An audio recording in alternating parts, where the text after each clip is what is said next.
Welcome to the Retrospect podcast, a show where people come together from different walks of life and discuss a topic from their generation's perspective. My name is Ian, and as always, I'm joined by Stoney. Hello. And Jason. Hello, everyone. How's it going? It's been good. I was out of town this weekend and with the girlfriend, and we got to go tailgate a little bit and did some work in her yard. But it was a great weekend. Weather's been great. I mean, it's dry out there right now. Oh, yeah. I think we're fixing to have at the time of this recording, I think we're fixing to have a little cold front come through, and some temps are going to be dropping. So I'm excited. So yeah, so it's been dry, but it's been comfortable outside. I think Saturday I had 3, maybe 4 heart attacks. Like real ones? Or I mean, What? Watching the LSU football Oh, game. I was about to say. I was about Go to say. Tigers! Yeah. I was Wow. I drove out. I never am ever really involved in sports, really, or football, even though we're in a state that loves their football, loves LSU football specifically. And I was able to go out to the stadium. I wasn't in the stadium, but I was performing some music at like a local venue around the area. And I'm, again, not a big fan. Sports, just not really my thing, but to each their own. And even I was watching the tail end of that game going, I don't know what's going to happen. And then, of course, and then obviously, it was a pretty sizable crowd around where we were at. And then when that final call was made and the final touchdown got, it got approved, or however you want to call it, got scored, man, that crowd went wild. And then, of course, I could see the stadium from where we were, so just like the traffic starts getting crazy, and the crowd is now excited, and there's even more people around, and it was a fun night. I had to be up early the next morning, which is a little unfortunate because I didn't get out of there till super late because of traffic and, of course, the event itself I was performing at. So, but it was fun. But I thought that we were going to have a replay of a game October the 8th in 1988 when LSU played Auburn and beat them. Yes. This is with a crowd of 79,000 people. Now, that means there's 30,000 more people in the stands today. right. But back then, it's called the earthquake game. The last play of the game, they won, and the crowd was so loud that they appeared on the Richter scales across South Louisiana, I guess. Yeah. And it's called the earthquake game. And I wondered if that happened again, but I guess the crowd was so tired at this time because it was the crowd that won that game Saturday night. Oh yes, that game went over And 4 weeks. hours, which is a long time for And a football weeks. game. The defensive player weeks. Him and the crowd won that game. Yeah. Yeah, it definitely the crowd did their part. Yes. I mean, if there was a 12th man, There you go. it was definitely Texas A&M Oh, has yeah. prided themselves on the 12th man, right. But I would think we had our own 12th man that really came out of retirement last night, or Saturday night, I should say, and.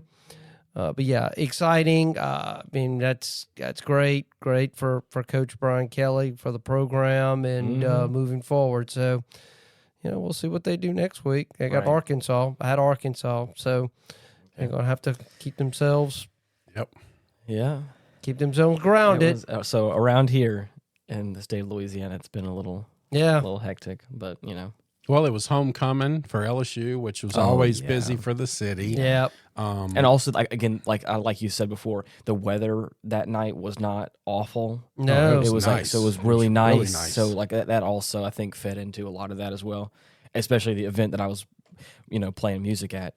Again, everyone was already kind of out there having fun and hanging out, which was really nice. Yeah. And then whenever everything succeeded at the end, you can imagine everyone came out in droves, and that crowd easily tripled. And so I was like, oh man.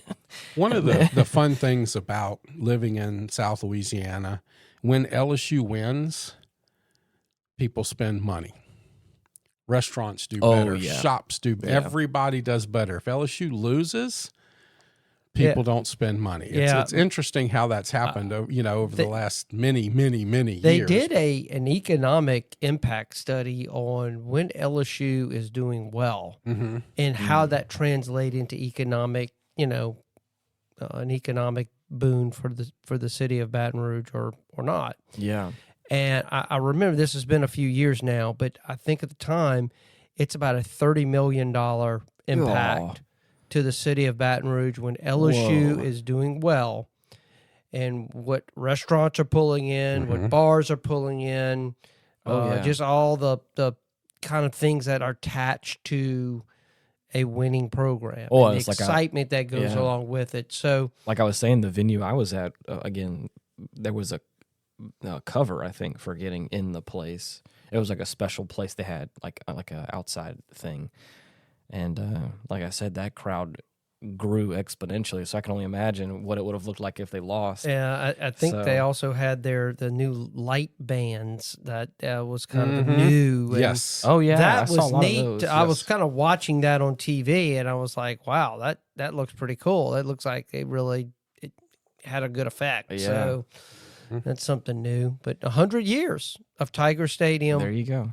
Of Tiger Stadium. So that was the 100th year anniversary. But that money and the partying aspect is key because, like the LSU baseball team, Omaha loves LSU to be in the championship in That's Omaha. because we buy a lot of liquor. Buy a lot of liquor, spend a lot of money on food. They have bars there that have LSU memorabilia all in the bars there because they love LSU so much. Well, South Louisiana in particular has we have a very unique culture here that really makes us different from a lot of places around the United States. For many, for listeners that are not from here, and you have to be down here to really experience it. You can't read about it. You can't watch it on television. There is a certain feel, and there is a very festive atmosphere to everything that we do. Right. It's why food and booze and is all integrated into the life culture of this area, and of course that comes with good and bad. Well, it's funny, say that even goes into the bad. There, our funerals can be a little bit different. Right. There's bands that play, and you go down the street. But even as bad as these hurricanes are, we have hurricane parties. Right. We even have a drink named after a hurricane. Right. Because we'd rather sit there and drink and party and eat and watch it happen than worry about it. Yeah, well, it's definitely when we travel and go to other places that are very homogenous, I guess, in the best way I can describe their culture. It's not that other places don't have their own unique festivals and in music and stuff like that, but there are a lot of places that are just, they don't. It's just kind of a very bland type of way of living, and that's fine for them, for most people. But most people live that way. But that's neither here nor there. But yes, it was a great weekend. Lots of fun was had. A lot of fun, and so we're starting a new week, and we have a very interesting topic. Yes. That we're going to talk about. If I remember correctly, I think you, Jason, were the one that had requested that we read this book that we're talking about. Right? Today. Yes. I was watching another podcast, and the host interviewed the author or one of the authors of this book, because it's my understanding that the other one is now deceased. Yes, William Strauss passed in 2007. So I think it's Howe. Neil Howe. Yes, Neil Howe. And he's a demographer. And so he really looks at how, we move as a culture and how things are built up and then torn down and then rebuilt again from a generational perspective. So our topic today is a book called The Fourth Turning. And I think our listeners will get a lot out of this because it does speak to us today.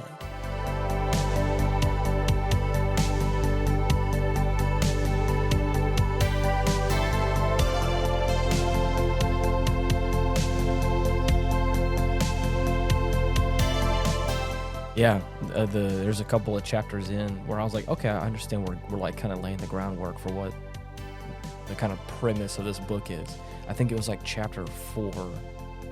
Again, it was like a few chapters in where he starts to talk about because the one thing I had to wrap my head around was that this is also written in the perspective. This was written in 1997, Right. so reading this now in 2024, like I was a bit kind of confused by some of the like how he was talking about the future and like the early 2000s hadn't happened yet. And I was like, I got to readjust my frame of Your reference. perspective. So then, like I said, once we get like into those first few chapters in, he then starts to talk about like how there's gonna be something that goes wrong in the early 2000s that won't get resolved until 20, 30 years later, and like starts to like really hit the nail on the head with like there's going to be something happening in like 2005. And I've always talked about things felt different after like 2008 Yeah. with like cell phones, with the recession and all that stuff happening, and or again generally in that range like 2006 to 2008. I was also my early teenage years, which I think was like very fundamental for me. It's your formative years. very You're formative year. absorbing. You're Yeah. absorbing your Yeah. culture at that time. I think a lot of like music culture, I think really impacted me in that like early 2000s. A lot of like rock music, a lot of bands that were around there. So a lot of my tastes were I think formed in that time. A lot of video games as a kid came out around that time that I think are very nostalgic for me. It's like that just is like such a pivotal time, but I had felt some sort of like shift at that point. Like again, cell phones or I say cell phones. I had a cell phone, but like smartphones. The first iPhone came out, I think, around that time, Right. and then like the shift started to happen. Where like now, we're almost 20 years removed from all that, and it feels like we're in a different. One of the big things about this book is this is a generational show. Oh yeah, Right. And that is exactly what this book is about. Yep. Generations. You're right.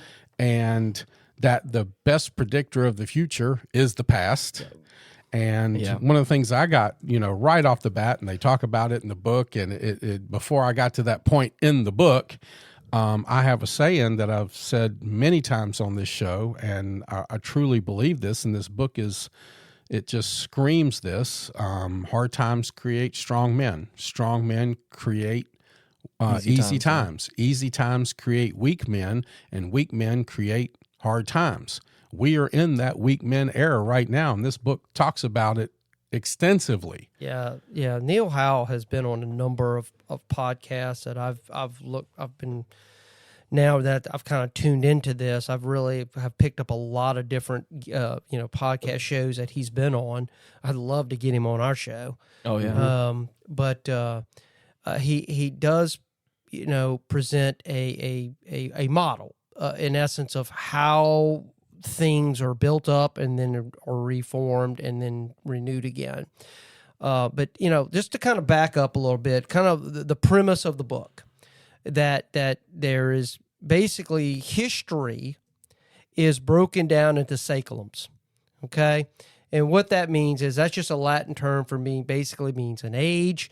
It's approximately the span of a human life, anywhere from about 80 to 100 years, and then the definition I found it's a length of time roughly equal to the potential lifetime of a person, or equivalently the complete renewal of a human population made up of approximately 80 to 100 years. And it's termed in a kind of official sense the Strauss-Howe generational theory. Okay. That's how they define this. So within that 100-year period, they break it up into about 20-year periods. They call them turnings. Right. We would call that maybe a generation. Right. Yeah. And there's 4 kind of periods of time within, say, a century that different things are happening. And the first season, they call it the high. Mm-hmm. In our own American experience, we would say that began at the end of World War II. Right. So let's think about what the United States was at that point in time. We had total victory. Mm-hmm. Economic prosperity, okay? institutions are strong, individuality is not emphasized. Conformity, strength, stability. Many people like to hearken back to kind of a golden age of America, and they'll often think about that. Matter of fact, if you kind of want to tie into it, just looking at the political talk today. Oh yeah, with Trump voters and the MAGA movement, what do they often hearken back to? They hearken back to this golden age of when prosperity was everywhere. Yeah. I mean, you could work at a gas station and still afford a home. Right. So it was a totally different time. But what had they just come out of also? Not just the war, but what had they just come out of? They had just come out of the Depression, which would have been the crisis. Crisis of the Okay, that would have been that generational crisis turning, because where did that come from? The Roaring '20s, right? When deviance and alcohol and all of this major catastrophe stuff, the Depression, all of these things were happening, which created the strong men again. Right. Yeah. And so now we're kind of going back to this cycle of we're kind of in a mess right now. We're in a mess right now. That's what I'm saying. So, we just to kind of break it down for our listeners. Can I throw this out there right quick, Go Jason? ahead. This wasn't their first book. No, it was. This was their second book. And their first one was, and I love this, Generations: The History of America's Future. Right. 1584 to 2069. That was the title. They wrote that one in 91. Oh yeah, the book goes back. But the history of America's future. Right, exactly. Of how you can break this down. I mean, we're using America because that's kind of more what's relevant to us in where we're at right now in history. But this high age, this exciting time that people feel that America is great. There's tons of patriotism at this time. They believe institutions are can accomplish great things. Think of like the great construction project, the interstates. Right. That all that was envisioned, that we're going to build these massive roads across the United States. That never existed before. Right. That period of time. It just didn't. But you have this renewed sense. People are like, oh, we can do great things. Collectivism. Believe it or not, the boomers are very big in the collective. We, as a group, we can do great things together. Right. We can put somebody on the moon. We can put somebody on the moon. All this is part of of this kind of greater, grandiose mission of changing the world, so to speak. I've said that about it just feels like looking back at people from that generation or that time period, and it just feels like there's so much optimism for the future. Oh yeah, like which like I like talking about in like modern perspectives. Like I feel like I could be wrong. It may just be the circles I'm a part of, but like I feel like I don't hear a lot of people like talking positively of the future. There's no optimism for the future. It's just like the world's going to hell. That's right. what we're in the crisis I right know now. where we're at. I got it. But I'm talking about like you disconnect from all that. I'm just like talking about real people, like having real conversations. Like I look back in time, and like again, even I went to Walt Disney World 8 or 9 months ago, and like I love going to certain parts of like Tomorrowland, because again it's like from this like perspective of like the 1950s, 60s, 70s of like what the future is going to look like, and there's so much optimism. There's so much big, kind of almost outlandish ideas, but like they believe that they can make it happen. Right. And it's like it kind of encourages me in a way, because I'm like, why don't we have that sort of optimism anymore? And I think obviously we're getting into that right now, but it's just I've had this kind of inner dialogue. You're not the only one. You're not the only one who thinks that way. I mean, so and that based on what I've read, that period of our country ended with the assassination of JFK, and there was a fundamental shift that something happened to the psyche of America after his assassination. Yeah. Because what then comes after now? So we're now getting into 1964, 1965. Lyndon Johnson is now the president. Vietnam is ramping up. Oh yeah! Wow, you're not. So kidding. now you have a different. We have a what they call the awakening. Yes. This period ran from about 1964 to, I would venture to say, they kind of put it somewhere with the election of Ronald Reagan in '84. So you have this period of time called the awakening. And what's happening now is people now are pushing back against conformity. I don't want to conform. What about my own inner, what I want to do? Yeah. My own individual kind of way of approaching life. And I don't believe that I think these institutions are too big. Yeah. As a matter of fact, I don't even trust them. I was going to say, what was the saying in Vietnam? Don't trust anybody over 30. Yeah. You know? Well, or even like just the idea. I mean, I know it's probably bigger now, but I can only imagine, like, again, people having suspicions of who actually killed JFK, and who was all behind Well, back that. then they didn't. I know, they but just still. knew it was one guy. It wasn't till later times Right.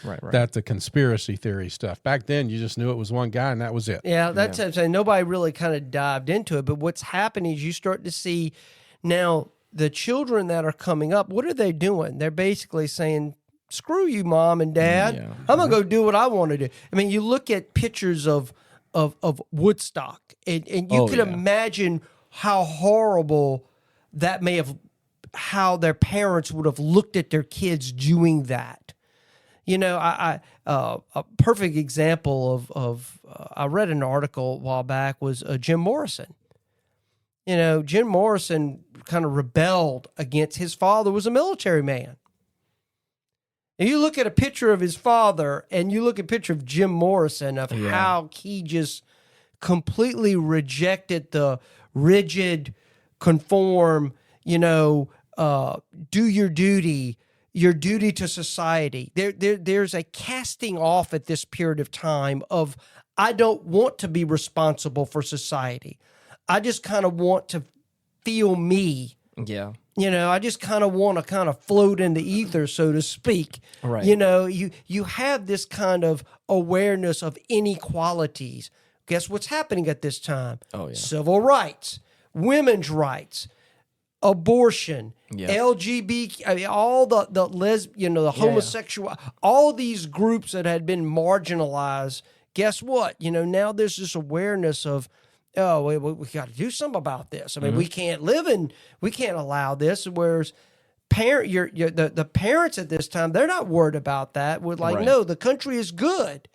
The institutions we need to keep doing what we're doing because that's our duty to do this. So you have the children now are rejecting these norms of society. So you can look at, say, all the institutions start taking a major hit. Matter of fact, this will tie into a topic we're going to talk about next week on the decline in religion. Right. You see reductions in trust in institutional religion. Well, that's what the unraveling is. Right. That is the individualism rises, the narcissistic, self-godly, I am more important than everybody else. Right. And that creates the weak people, which creates going into the crisis. Right. And so that's we're right at the end of the unraveling. The third, I think we're somewhere toward the end or the beginning of the crisis coming up. Well, yeah, the third season and this period of time, they call it the unraveling. It started in '84 and ended with the financial collapse of 2008. Or right. It did, and so what's but let's look about this. What's going on now between this 84 and 2008 period? Mm-hmm. The Berlin Wall comes down. Oh yeah. Right. Wow. Communism. You're not even. Yeah, that's Communism falls. You've got music. starts taking a different form. The rise of gangster rap starts coming about. Cities now start to implode a little bit. The music culture, the urban culture changes. The music starts reflecting an anger, an angst in society. Now it's all full-blown, all about me. Institutions now are de-emphasized. I don't need institutions, okay, at this time at all. Distrust of institutions. Deregulation. It's also another, you heard of in politics, we need to deregulate. You know, we need to deregulate. This is this idea that I don't need all this stuff. This is holding me back. Right. The problem is it also leads to massive income inequality, which ultimately then brings us to the fourth turning, which they call crisis. And that started with 2008, and they said 2028, 2030. We're approaching an election. 2024. What's going to happen in 2028?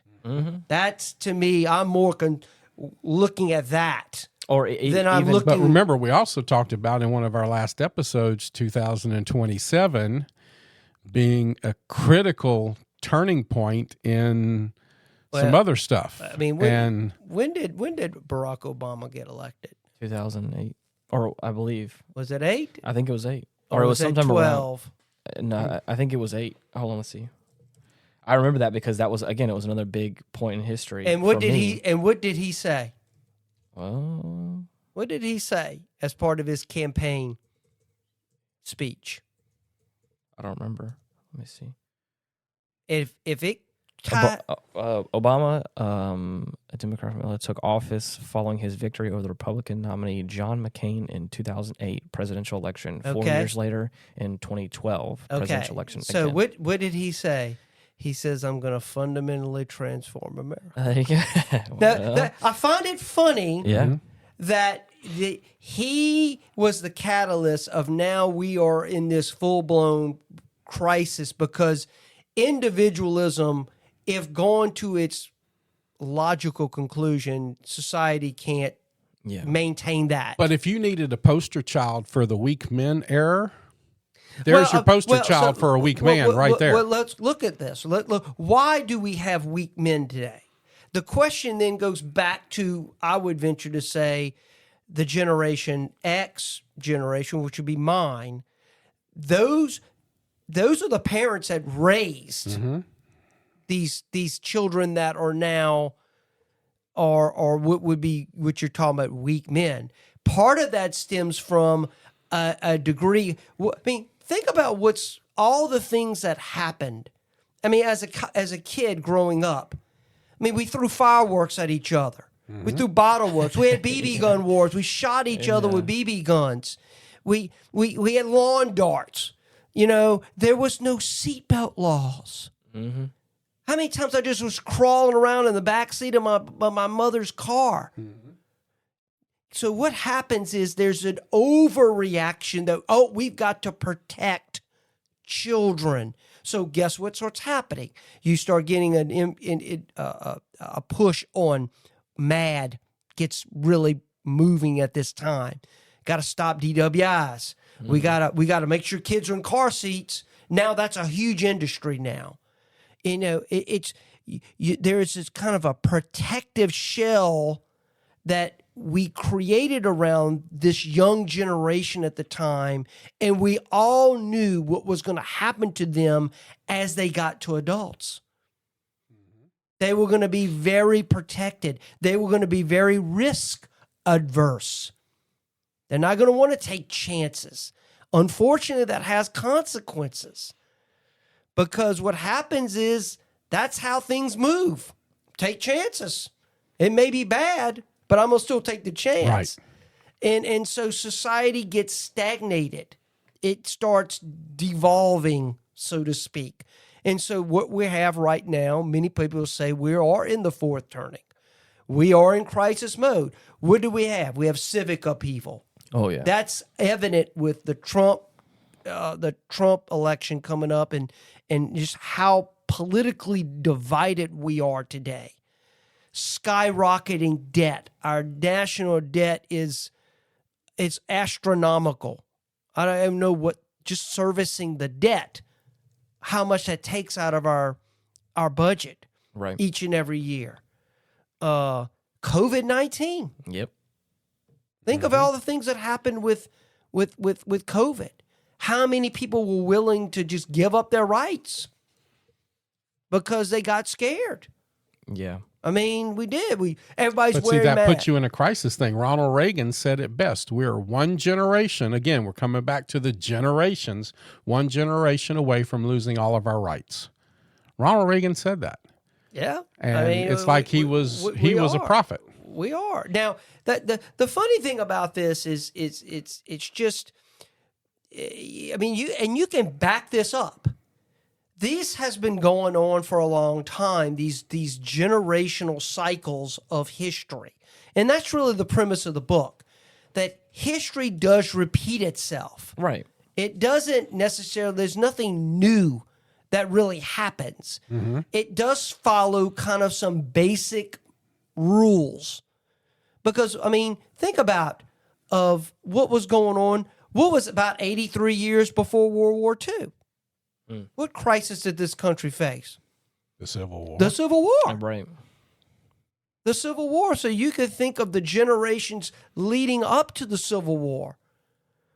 You know, how that generation that fought the Civil War versus what their kids viewed the Civil think War about as. that. Okay, that was the crisis. Then what comes out of that? That comes the strong men. That comes people rebuilding. That comes people doing stuff. Then you get the indulged itself people, and then you wind up with the depression. And so how quickly does that cycle just continue on and on and on? Well, right, exactly. In 83 years or so before the Civil War, what was the big war? It was the Revolutionary War. So how many years has it been since the Civil War and the last crisis? How many years has it been since? Well, that's what I'm saying. They say it's about, seemed like about 60 to 80 years. 85 What is years. what is the previous one? Is it World War II that we would reference in this point? Correct. So Yes. it was about 83 years, if I remember the dating, I think, from between the end of the Civil War to the beginning of World War II. Wow. And And World War II. Yeah, now we're 80, so we're getting to that point. But it was. But think about this. That was 45 to 80. So maybe not a full 80 years because we're in the middle of the crisis right now. But this crisis started in 2008, 2010. You So could say 60 to 70 years, but it's still it's. And I think that I think it's also interesting that it's not, we're not talking about specific like specific dates here. Like in the book specifically, he's like, something's going to happen around 2005. Right. And the fact that we're all talking about something happening in 2008 is close enough for Damn me. close enough, close right? enough Yeah. for me to kind of get your attention. Right. So if we're talking about, like you're saying, I'm curious about what's going to happen in 2028. I'm like, I'm curious what's going to happen in 2025, potentially, or 26. Again, because if we're talking about anywhere in the range of right now in 2024 and 2028, something happening, that's a close enough window for me that I'm bought in. You know what I mean? Yeah, like, I mean, within a handful of years, that could really. I mean, it's because right now I feel like we're on the cusp of like world-shattering something events. happening. Yeah. Now, I mean, venture to say that it's generally war. So the question is what is going to, in essence, collapse everything, and then a rebuilding, and then basically to another high era. I mean, so and I would the premise of the author of this is not that he's pushing that this is not an apocalyptic type. Yeah. This is in essence necessary for society to evolve. Yeah. Right. Because we've got to clean out all the old Yep. and start over. It's sort of like fires in a forest. And that's what I was interested in reading this book, because like that's again I feel like I have had this concept or idea that I've thought about, but never like fully flushed it out or like put words to it. So for me, like I have thought before, especially in the context of American history or in America in general, because that's the context I was born and raised in. Is in the book he talks about the fact that like other civilizations in history viewed time differently, Right. And how America like is a very like linear, Very path. linear. And I was like, that makes so much sense, because I was like, I was the concept that I was thinking of, that I had never really fully flushed out or put on paper or whatever. I was like, I find it interesting that like history, the old adage, history is doomed to repeat itself. I was like, because the younger generations don't listen to the older generations or don't look back at history like they should, which I think is very much a American-centric probably view on some things. But like I'm sitting here thinking about all this, like, man, I don't know. The world I think is going in a very crazy direction. It's interesting to see that like looking back in history now and having some dates for some things and like connecting some dots is like making concrete what I feel like is kind of this hypothetical thing I thought of. What do you hear now being talked about that wasn't never even talked about 10 years ago? They never even on surveys and stuff. This question was never asked. But in the last 10 years, a very sizable portion of the population believes it will happen. Civil War. There it is. Yeah. Oh, wow, you're not wrong. Yeah. How many people are talking about The potential a for civil potential war. of a civil war? Yeah. How close we are to this, because we have become so polarized Yeah. in our politics now, and the problem is generally what happens when these things happen, there's always a winner and then there's a loser. I hearken back to the Civil War era. Yeah. When with the defeat, when the Southern states, the Confederacy was defeated, it was 2 generations of Southern people that were pariahs. Mm-hmm. They were pariahs. I mean, what's the former president? Truman. Okay. Truman talked about how the South could not stand. There was still a lot of hatred Yeah. toward the Yankee at that time.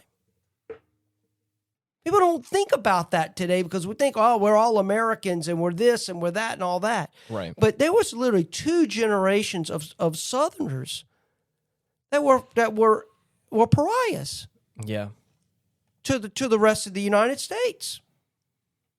That's crazy to think about. And then vice versa of how Southerners perceived themselves and how they viewed their place in society, because they had lost everything. They had lost their homes.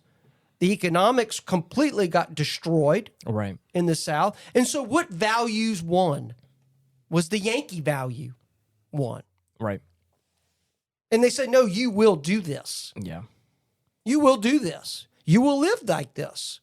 You can't live the way you used to live anymore.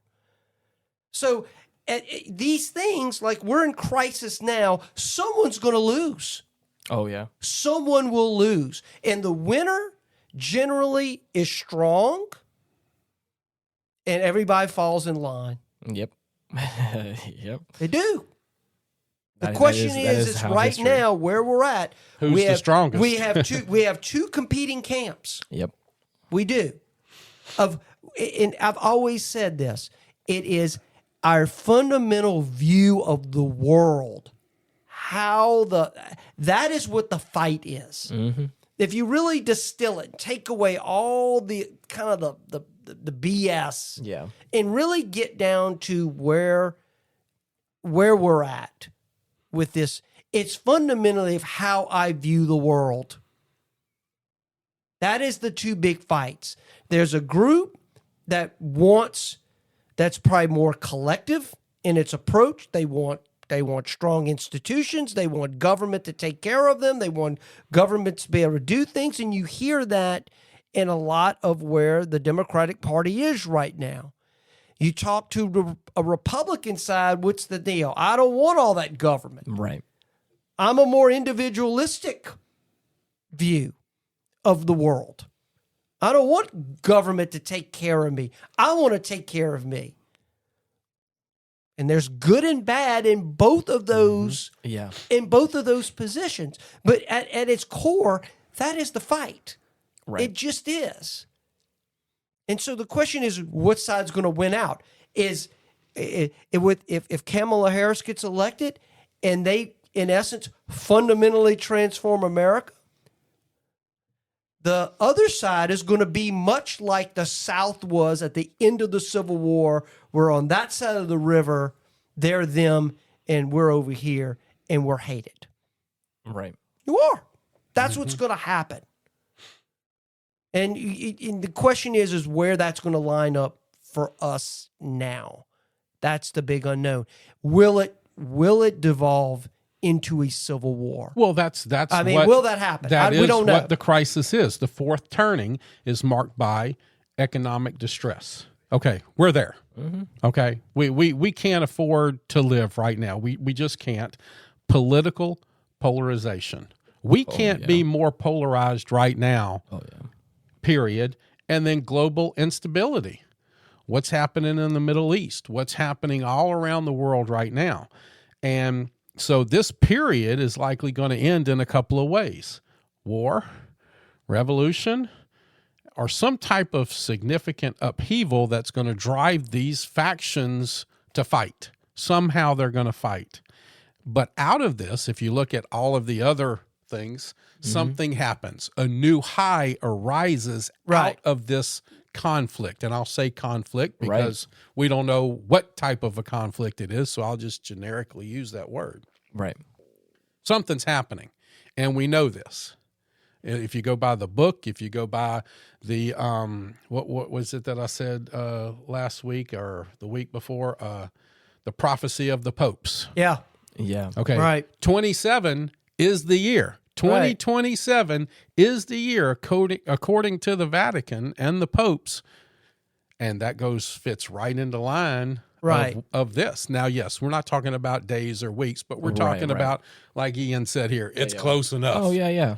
Again, for me, I having worked in the inventory business, there's a such thing as variance where you're allowed a certain percentage, and I feel like if we're shooting for 2028 and we hit between 25 and 28, I'm like, hey, that's enough variance that I'm like, that's close enough for me.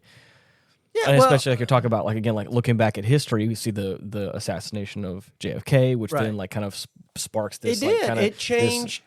Right, or even like I said before. What was a song that came out that really, I think, kind of, we're kind of really it really, I think, kind of goes with this second period, this awakening period. What was it, that song with American Pie? Mm-hmm. I mean, it talks about a lot of the kind of the America's lost innocence. And that's what the JFK assassination was. It was like bye-bye. I mean, it's like we've now moved into a different period of time, and it's like nobody ever thought a president get assassinated. Why? What's going on? And then, of course, that leads to all the issues of Lyndon Johnson and his problems, and then Richard Nixon and his resignation from the presidency and all that. It was just, you have a degradation of the things that make us great, that we lose faith in. And we have utterly lost faith in all institutions now, because that's the why we're in the mess we're in right now, is because we really have nowhere to turn. That's why everybody's turning to themselves. To ourselves. And the problem is that in it itself is a problem. Right. because you can't maintain that forever. Eventually, you either disintegrate into tribes, which we have, and that produces weakness. It just does. According to this book and other things, you can't do either one and sustain it. You can't be, I'm a person, I'm going to do it by myself, or be over-regulated by the government. That's going to, look what happened to the Roman Empire. I mean, you keep going back to the Civil War. Go back a little bit further. This is exactly what happened to the Roman Empire. Well, look, I would venture to say, let's go back to the Revolutionary War. Yes. Mm-hmm. Let's go back to the Revolution. You had people that came over here wanting, and eventually things happened, which led to the colonies basically saying, I've had enough of England. I feel like we can run our own show. But there was a lot of fights within that. There were a lot of loyalists in the colonies that supported the British.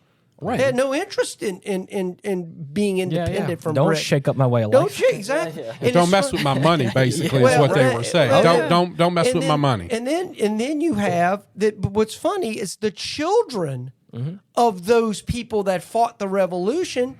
You look at, they call that the Gilded Age. Yeah. And they're looking back going, why did you even do this? I mean, life would have been so much easier just stayed in England. Why are we? Because strong men create easy times, and easy times create weak men. So I those children were I don't mean to bring this like super biblical, but like I've been part of like a study recently, or a few things talking about like how whenever like Moses brought the tribes out of Israel, or brought out of Egypt, right? And the whole discussion kind of feels the same way of like having to. I'm not saying this is the cause or what was needed, but though some of those people weren't going to inherit the promised land.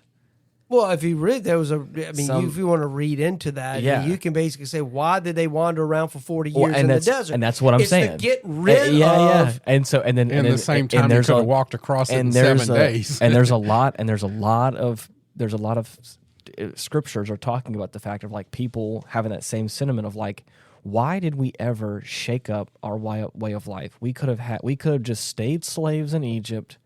We could have just done things. We had our food. We had our food. And And of course, like that's not, there's something better out here. Right. And it's like, oh, that's hard to put in context reading this book. And again, just thinking about how, again, like we're saying, how people, I mean, it obviously for me, without getting into all probably the scientific aspect or the numbers of it all or the semantics or whatever you want to call it, it feels logical for me to think that like, that there's a cycle to everything? That there's a cycle, especially when it comes to like, I know how human beings are. I know how I am. We get comfortable. We get stuck in our routine. Yes. We do things a certain way, and then we grow old, and then sometimes the people underneath us want things to be different, and then you get displaced. It makes sense for me, especially, again, like I said, I've turned 30 this year. I looked back at pictures from, again, this book specifically and thinking about the past. I started looking back 10 years ago when I was like freshly 20 and was like, I was thinking about this as I was like reading this book a little bit. I was like, what did 2014 feel like to me? Because I was 20 in 2014. In 2015, I was 21, and I was like, I'm experiencing the world in a different way. I was like, what did it feel like? And then I started looking back at old pictures I posted on social media, just like kind of like reliving those memories for a second. And I was like, man, the world feels. And I know everyone would probably say this, but I was like, the world feels really different. So that's what I'm saying. In a different way. If you don't mind me asking, how old are your mother and your about? Because I'm trying to make a point here. I don't know their exact age, but about 50s. Okay, so they're Generation X. Yeah. If I'm not mistaken, I think my dad is a couple years older than my mom, and yeah, that's your Generation X. If I'm not mistaken, I don't think they're like my age. I don't think my dad's. I'm 55 years old. Right. So I don't think my dad's hit 60 yet. Okay, so he's that old Generation X. Yeah. What was the common theme with Generation X? I mean, we were the thrown away generation. We were. You know, we were the ones where It's crazy to think for me, my mom was born just before the moon landing. exactly. I was born in '69. Right. So- there you go. So I mean, that's what I'm saying. The Generation X, they call it the throwaway generation because it was a generation that basically they grew up in a time where the Boomer generation that had that were the ones that kind of came out of post World War II. Yeah. They were trying to they didn't want to deal with Generation X. It was Right. sort of like it was kind of like I'm trying to not, you have birth control coming about. Yeah. I don't even want to have kids. So the Generation X is, mama had to go to work. They Right. came home, the latchkey generation. Well, the TV babysitter generation, Right, really, when exactly. you bring it down to it, y'all were the first, hey, go sit in front of the TV. So what happened was they saw a world that they were very vulnerable.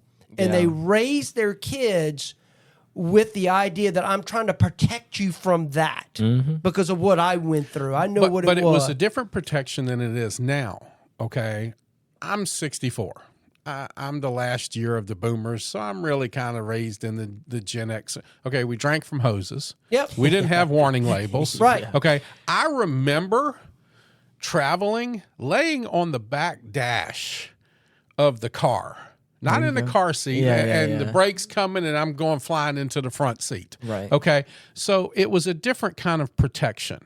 Now we're so self-indulgent, and we want to protect we don't want them to get involved in anything. Well, and they are, and some of the latter Generation X basically raised the kids that are now Generation Z. Right. And so, but there was still it started off, Stoney, you were talking about being early like that, but it morphed as time went on. Yes. And it became more and more protected. So you are a product Oh yeah. of Even- a certain protection that even your the- parents wanted to give you Yeah. because of the way they were raised. Right. I grew up in a time where,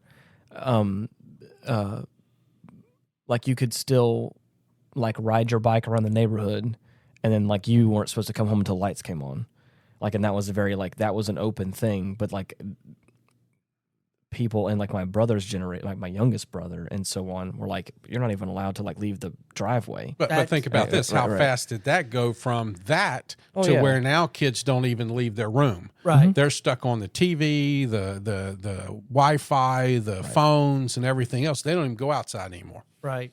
Yeah, that's what I'm saying. But that protection that didn't necessarily exist before Right. had an impact on how you view the world. Oh yeah. I mean, by the time you were of age, in essence, about 20, Right. that's kind of how the book really kind of...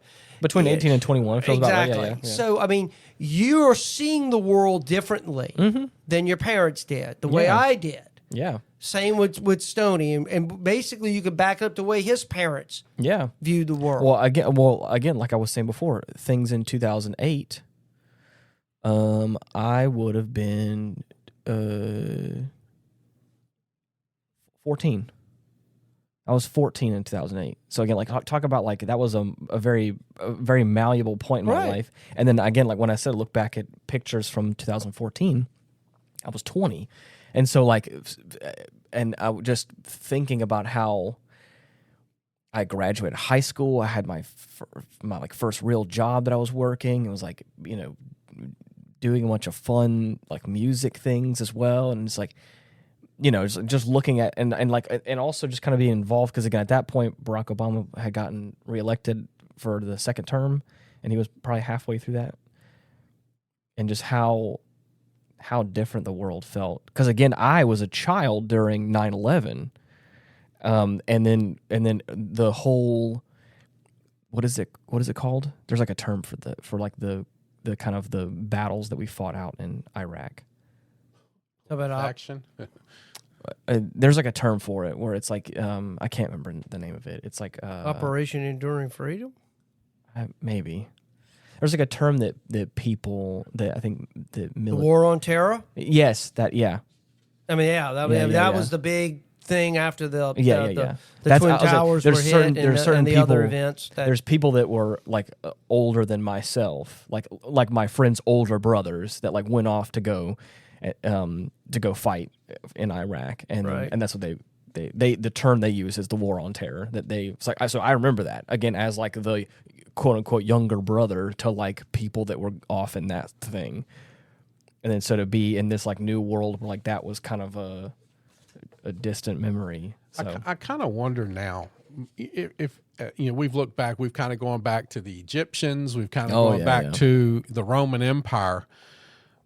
That was kind of very area oriented. Mm-hmm. Oh yeah. Now we're in a situation now where we're talking about America, or we're talking about Russia and things like this. What happens if America goes into civil war in today's society? That doesn't just affect America. That now affects the world. well, Because now you got China wanting to take us over. You got Russia wanting to do something.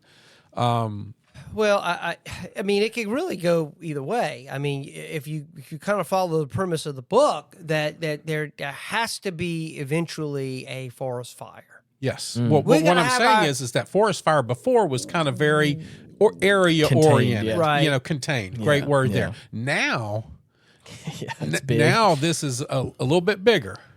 Right. Yeah, It's almost like the what was the show we did a long time ago? About the big cycle, the universe. I know what you're talking about. Now that you're rubbing off on Here's me. my the great brain filter. The great filter. great Are we filter. at a great filter event Yeah, with the turning?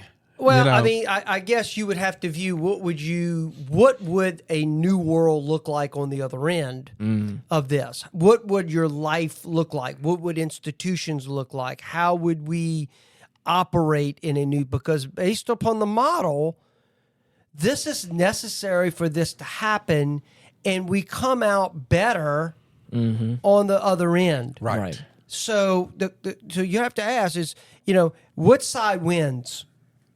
I mean, really, the question is are we going to be, if you're on the conservative side and kind of the more libertarian type view of life, if you lose and then institutions become strong again and values are imposed upon you that are not yours, you're going to have to live it. Or die. Well, I mean, yeah. I mean, Right. it's not. Or but go that's somewhere what I'm else. saying. Yeah. That's what I'm saying. I think that a perfect example, because it's still relevant, is how Southerners saw themselves after the Civil War. Those veterans that fought in the Confederate Army, that came home to ruined houses and farms that were gone and a way of life that no longer existed. How do they view themselves? How do I put myself in this? The next thing that happens, whether the conservative side loses and a more progressive world emerges in the next high. Yeah. And I think this is where like the nuance of I think that there will still be rebellions. I think there will still be insurrections and pushback. But that doesn't change the fact that they're like, this is the established new normal. There is friction. There is like, because I can imagine like, again, after the Civil War, you think things were peaceful directly after? No, they were not peaceful. Right. That's what I'm saying. So like, there is like, There's a lot of hatred. It's still in flux. I mean, but I think people still, But eventually, whatever emerged out of the Civil War, our country eventually became a world power. Became a world power. But then what? Had economic collapse, and it led to World War. But through that crisis, what did you have? You had the Industrial Revolution. Right. You had so many things come out of it that those hatreds and bigotries kind of I don't want to say died out, but got overwhelmed by something else, a greater good, something in common to fight for. Right. And I think also younger generations that maybe have, in that context, probably more quote unquote progressive views for that time period came up and were like, you know what? maybe it's not all bad. Maybe this little area is not all bad. Maybe we can, maybe I'm okay living in this new post-Civil War society. But and then also the leaders that came out of That's that right, era right, yeah. were the old people, the J.D. Rockefellers, the Rothschilds, and everything Well, I else mean- that then took advantage of that situation. Right. I mean, that's what I'm saying. So the country emerged from that, grew as a world power. Eventually, it led to its own problems, which then led to the collapse. And then what else is going? You got World War One, Yeah. right? Kind of people could forget about World War One a little bit because everybody's focused on World War Two. The war to end all wars. Right, exactly. So there's once again there's an unraveling occurring. Right, Europe changed fundamentally after the Archduke Ferdinand was assassinated. Right. Which led to World War One. Old kingdoms that had been got wiped out. I mean, it was just a whole different world emerged. But you see, after that's that. kind of my point there. Back then, these things, the Civil War was kind of America's crisis. Right. But it can also be that 4 or 5 different turnings are happening at the same time, just at different levels across the globe. But now, what is all this on a world level? Because we're all big and we're all strong now. Right. What happens now? Well, You see, that could have been 2 different fourth turnings happening at the same time and converging kind of a little bit. But now if something happens in America and we hit this crisis, now what happens? Well, I mean, you talked about somebody saying, well, it's not all bad, and we, so did y'all read about the archetypes? Yes. Oh, Mm-hmm. A little bit, yeah. Like for example, in the high, what do you have? You have prophets. Oh, yeah, right, yeah. Those are the people that are coming out. I would venture to say that the emerging industrialists of that era, they were the prophets. The J.D. Rockefellers, the Carnegies, the Vanderbilts, all we're moving, Building the world, coming out of World War II. Think of the business leaders that were, oh God, look at all these great things that Optimistic we can future, do. yeah. Optimistic. Then what follows that? Then you have a nomadic generation. You have nomadic. I would venture to say a good example of that is Elon Musk. Right. What does Generation X build? We build how to move things around. Right? Think about it. Right. That's because those are the influences that affected our generation growing up. We don't really have a place. We're here, but we're going to get things done and we're going to get things moving around. Okay?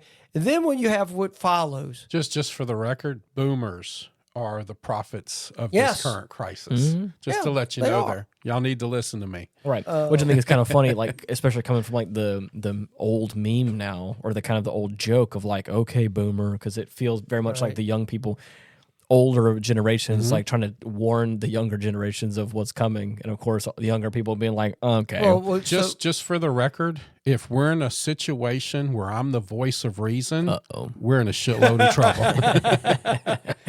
well, I mean, and then what follows? What follows that? It's all of a sudden what they call during the unraveling. What emerges? It's the hero. The hero. Right. Of course.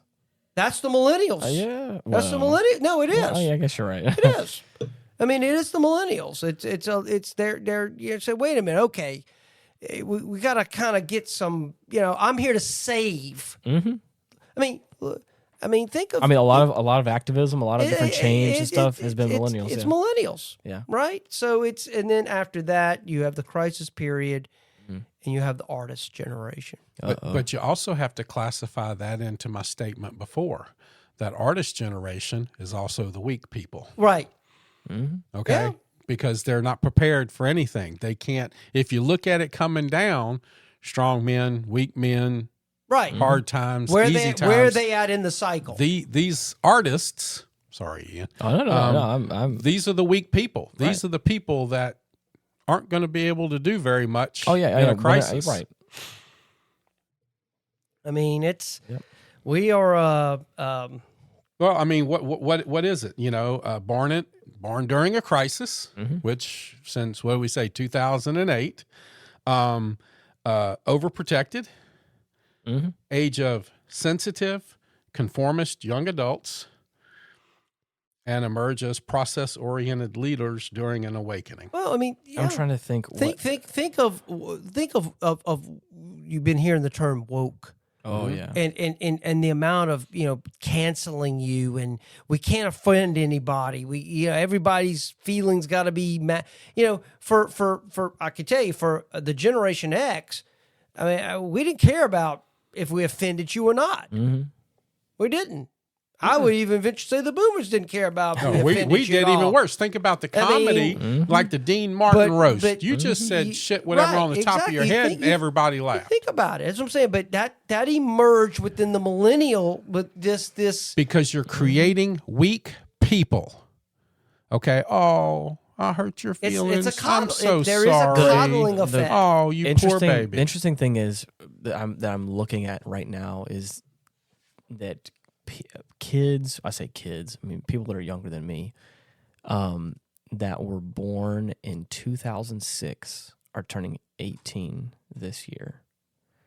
So that means that 2005, 2004, like those are all kids that are like 19, 20, 2003 or 21 years old now.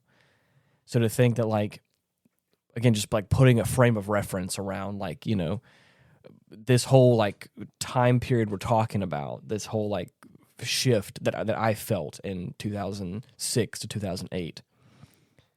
2006, like right now, those kids are turning 18 years old. Right. And then moving forward, that's going to, obviously, like kids that were born at that time are now like adults and have like lived through the past 10, 20 years. They're living through that crisis time, and hopefully they become strong people. I'm talking at the end of it. I'm talking about like I'm not even talking about that. I'm just like talking about like the fact that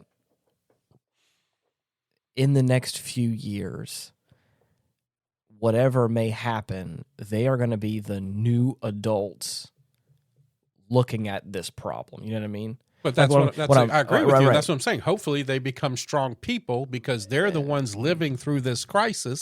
And what does the crisis create?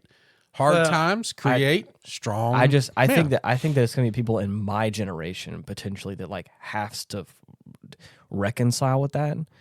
I think it'll be both, but I agree with you 100%. I'm just meaning that like for me at least, whenever I still didn't have a whole lot of worries between the ages of 18 and 21. I felt like I did, but I really didn't, not compared to right now. So I'm talking about, let's say hypothetically, in the next like 3 or 4 years, something happens.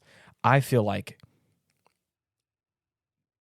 there will probably still be some safety in place for them, but they're going to have to they're going to grow up pretty quickly in whatever this new change is. And that I think may mold them into potentially being changing their perspective on some things. That's what I'm talking about. It's like, again, and just like, again, like putting into reference of like, this whole cycle we're talking about, all those things. I think it's interesting and it's kind of cool. You think about, just think of the young generation now. Are they willing to go to war? No. They're not.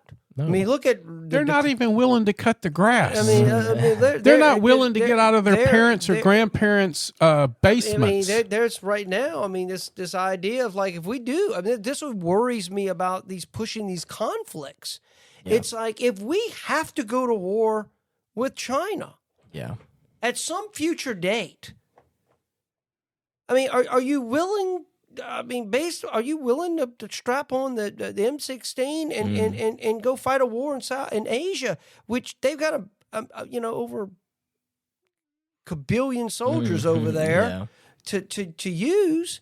That's what I'm saying. So this is the same group that said, let's rush Area 51. They can't kill all of us. Technically, yeah, they can. But their mentality on war and fighting and being strong is not there yet. Well, then the question is okay, so that's where we're at right now is what will bring down the old order? Right. Mm-hmm. What's going to bring down, and by necessity, people will have to rise up, and it's going to be a period of hard times. You're going to have to do without. And think about that. No matter what this coming election brings, that's going to happen. No matter who wins. if Kamala Harris wins or Donald Trump wins, we're in that time frame, because also when you add now the prophecy of the popes over the next 2 years. I worry about 2028 more than right now, because I believe. Well, 2027 is the prophecy of the popes. Okay. Right, like that's what what I'm Ian saying. said. Yeah. Okay. What's a couple of weeks or a couple of months on either side of it? But then, like you're saying before, again, the 2028 is going to be the next presidential election, and at that point, it's like there is no Trump now. It's a completely different ball game. Yeah.